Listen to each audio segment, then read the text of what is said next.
মাত্র 6টা আসনে লড়লেই নাকি বিজেপি জিতে যাবে। এই কথাটা কি সত্যি নাকি আমাদের ভয় দেখানো হচ্ছে?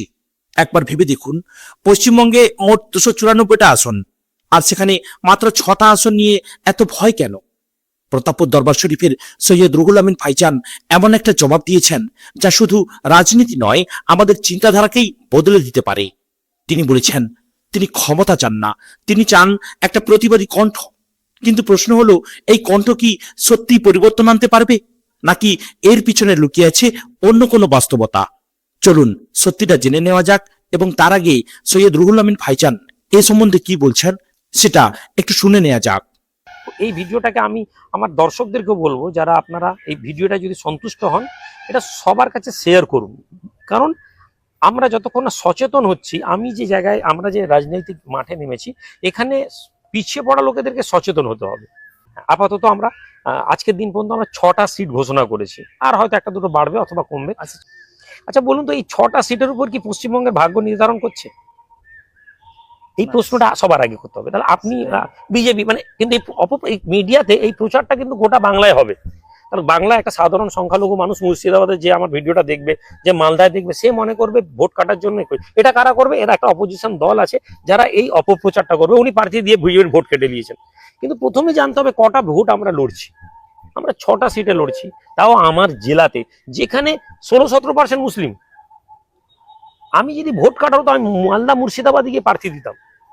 আমি যদি কারো হয়ে কাজ করতাম, কোনো রাজনৈতিক দলের হয়ে, বি টিম হয়ে কাজ করতাম, ফাইন্যান্স নিতাম, তাহলে আমি 6টা সিটে 5টা সিটে নিজেকে জড়িয়ে রাখতাম না। তিনি বলছেন মানুষ বুঝছে না, আমার জাতি বুঝছে না, আমার পার্টি অর্থাৎ জাতীয় উন্নয়ন পার্টি বা জেইউপি কি করতে চায় সেটাই মানুষ বুঝছে না। অনেকে প্রশ্ন তুলছেন, আপনারা যদি নির্বাচন করেন এবং হারুন বা জিতুন, তাহলে তো টিএমসি থেকে ভোট কেটে যাবে, আর তখনই বিজেপি ঢুকে যাবে। এই প্রশ্নের জবাবে তিনি খুব পরিষ্কার করে বলেন, পশ্চিমবঙ্গে মোট 294টা আসন, আমি লড়ছি মাত্র 6টা আসনে। তাহলে প্রশ্ন হলো, মাত্র 6টা আসন লড়লে কি সত্যি ভারতীয় জনতা পার্টি অর্থাৎ বিজেপি ঢুকে যাবে? তিনি বলেন, না, এটা কখনো সম্ভব নয়। আপনারাই বলুন যে মাত্র 6টা আসনে যদি লড়া যায় এবং তিনি সেখানে হারেন বা জিতেন, তাহলে কি বিজেপি ঢুকে যাবে? না, এটা কখনো নয়। 294টা আসনের মধ্যে 6টা আসন এমন কিছু এফেক্ট করে না। তাহলে আপনার মধ্যে হয়তো একটা প্রশ্ন আসতে পারে যে তাহলে উনি কি বলতে চেয়েছেন? আসলে উনি বলতে চেয়েছেন, আমি মুখ্যমন্ত্রী হওয়ার স্বপ্ন দেখি না, আমি রাজা বাদশাহ হতে চাই না, বরং আমি চাই মুসলিম সমাজের জন্য একটা কণ্ঠ তৈরি হোক। আমি চাই এসসি এসটি এবং দলিতদের জন্য একটা প্রতিবাদী আওয়াজ উঠুক। হ্যাঁ ভাইরা, প্রতিবাদী আওয়াজ তুলতে চান তিনি, দলিত মানুষদের জন্য কাজ করতে চান তিনি, মুসলমান সমাজের জন্য কাজ করতে চান। শুনুন, এবার তুলে ধরছি একটা রাজনৈতিক বাস্তবতা। তিনি একটা বাস্তবতা তুলে ধরছেন।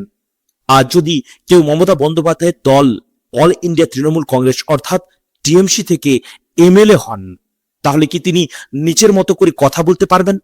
না, পারবেন না। তিনি বলেন, না, সে যেন একটা গোলাম হয়ে যায়, কারণ একজন গোলাম কখনো তার মালিকের বিরুদ্ধে কথা বলতে পারে না।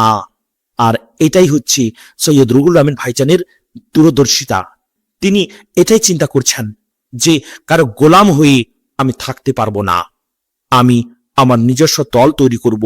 কার জন্য? মুসলিম উম্মাহর জন্য। আর সেই মুসলিম উম্মাহি ভালো করে বুঝতে পারছেন না যে সৈয়দ রুহুল আমিন ভাইজানের কি দূরদর্শিতা। উনি এটাই বলতে চাইছেন যে আমি ভেড়ার মতো বাঁচতে চাই না, আমি চাই বাঘের মতো বাঁচতে। হ্যাঁ ভাইরা, হ্যাঁ বোনেরা, উনাকে কিন্তু সহজে কেউ বুঝতে পারেন না। আর এটাই হচ্ছে আমাদের আফসোস। উনি চাইছেন যে বিধানসভাতে এমন কেউ একজন কণ্ঠ হোক, সেই কণ্ঠ যাতে মুসলিমদের জন্য কথা বলতে পারে, সেই কণ্ঠ যাতে মুসলিম সমাজের অধিকারকে কেড়ে নেওয়ার কথা বলতে পারে। আসলে উনি এমএলএ চাইছেন কার জন্য? এই মুসলিম সমাজের জন্য, দলিত মানুষদের জন্য, এসসি এসটির জন্য।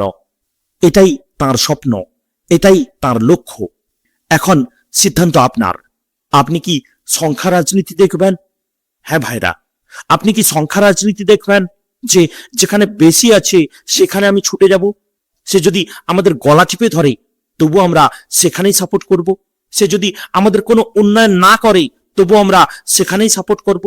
সে যদি আমাদের হয়ে কিছুই না করে তবু আমরা সেখানেই ছুটে যাব। নাকি আপনি খুঁজবেন একটা সাহসী কণ্ঠ? কারণ কখনো কখনো একটা মাত্র কণ্ঠই ইতিহাস বদলে দিতে পারে। ভিডিওটি ভালো লাগলে লাইক করুন, শেয়ার করুন আর আপনার মতামত কমেন্ট জানান। আসসালামু আলাইকুম ওয়া রাহমাতুল্লাহি ওয়া বারাকাতুহু।